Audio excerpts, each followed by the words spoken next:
Halo guys, ketemu lagi di channel saya yang campur aduk ini. Ada olahraga menembak, bela diri, ada traveling, ya pokoknya campur aduk lah semuanya. Jadi malam ini, di kesempatan malam ini kita mau mengulas sedikit yang belum tuntas kemarin itu mengenai FN Browning dari Belgia. Nah, FN Browning Belgia ini termasuk kategori senjata genggam yang masuk dalam kategori high power ya. Powernya sangat tinggi gitu. Dia bisa penetrasi body vest seperti yang saya pakai, itu bisa dipenetrasi walaupun ini ada serat baja di dalamnya ini bisa dipenetrasi sama dia. Kita lihat ini, bisa dilihat di sini ya. Nah ini FN Browning, ini senjata legend. FN Browning ini senjata legend. Kenapa dibilang legend? Saat Perang Dunia Kedua, penjajahan pasukan Jerman terhadap Belgia, orang-orang Belgia dipaksa untuk memproduksi senjata ini karena high power, dipakai hanya untuk perwira dari kesatuan SS Jerman, seperti itu. Jadi senjatanya sudah cukup lama ya guys ya, cukup lama. Tapi seperti AK-47 juga, FN Browning ini digunakan sampai sekarang, masih digunakan sampai sekarang FN Browning. Nah kita bisa lihat di sini, ini magazinnya. Nah pelurunya ini 9 mm, tapi ini pelurunya terbagi dua. Ini FN Browning ini ada yang 9 mm 119 grain seperti ini, ujungnya ini tumpul seperti ini, 119 grain. Kemudian ada full metal jacket, 9 mm full metal jacket seperti ini 124 grain. Jadi beda daya penetrasinya masing-masing beda ya, saya rasa ya. Kalau ini mungkin kalau kena orang langsung tembus, atau kalau kena tangan hilang tangannya mungkin ya. Tapi kalau ini mungkin nyangkut di dalam badan atau bisa ngancurin tulang, mungkin seperti itulah ya. Tapi saya belum nemuin relawan yang mau kena ini kayak gitu ya. Canda guys. Nah, jadi kalibernya tetap 9 mm, cuman dia ada dua jenis peluru yang bisa dikombinasikan di sini. Kalau saya ini buat defense ini saya selang-seling pelurunya ini seperti ini.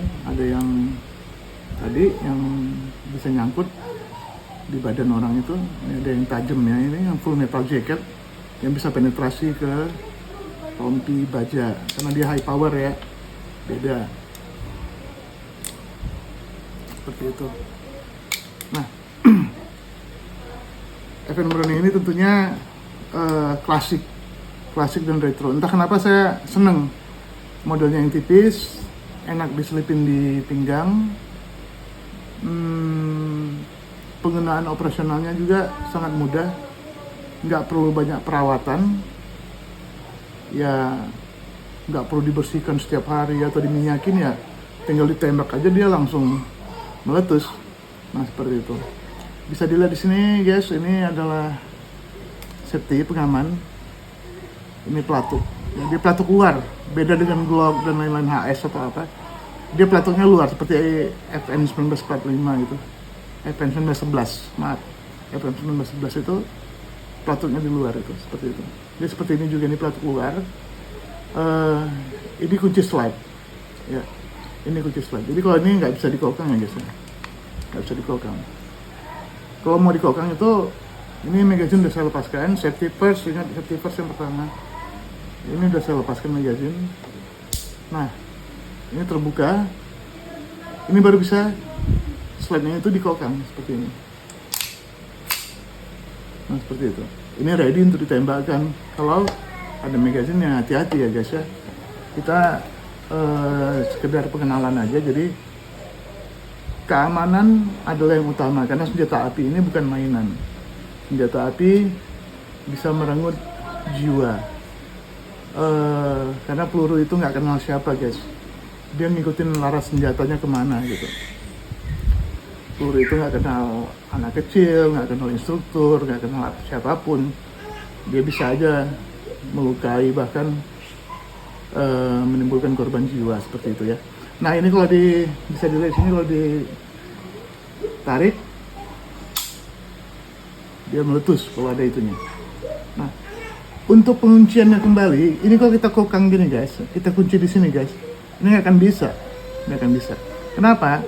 Banyak orang bingung ya, ini kok susah ya nguncinya balik, kunci slide-nya lagi. Karena event running itu punya trik dasar di sini guys. Nah, ini terkunci, nggak bisa ditembakkan. Tapi slide-nya nggak terkunci, masih bisa ditembakkan. Ya, jadi untuk menguncinya itu yang pertama kunci pelatuknya dulu, oke. Kemudian baru dikunci slide-nya seperti ini. Gampang ya guys ya, mudah ya. Nah, kemudian ini dia udah ada pejera belakang dan pejera depan, sehingga ini bawaan pabriknya, sehingga nggak perlu dia ada penyetelan lagi atau di zero lagi istilahnya, itu nggak, dia langsung aja gitu. Di sini bisa dilihat ini bautnya namanya baut untuk assembling part yang di dalam. Tapi ini nggak saya disampling karena baru kemarin saya disampling, saya ngelihat ada yang perlu dibersihkan atau enggak. Ternyata enggak. Memang senjata ini enggak butuh perawatan khusus. Seperti AK-47 juga, dia ini langsung digunakan, mau dicelup dalam lumpur juga bisa ditembakkan seperti itu. Makanya ini banyak dipakai sama perwira-perwira Jerman, baik Wehrmacht ataupun SS waktu itu, untuk digunakan sebagai senjata officer atau senjata para perwira mereka. Nah mungkin seperti itu. Mungkin dari saya itu aja guys, tentang event Browning yang kemarin kita bahas itu belum tuntas. Di lain kesempatan nanti kita coba ulas senjata yang lain lagi ya.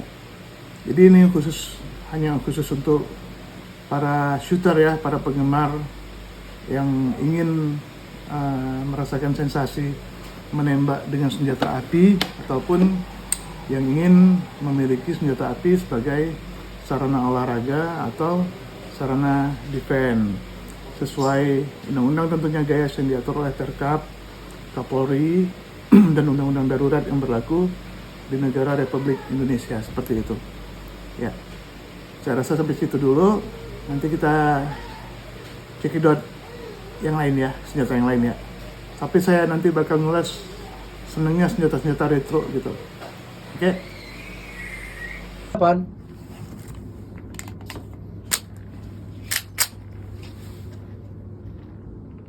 Ya.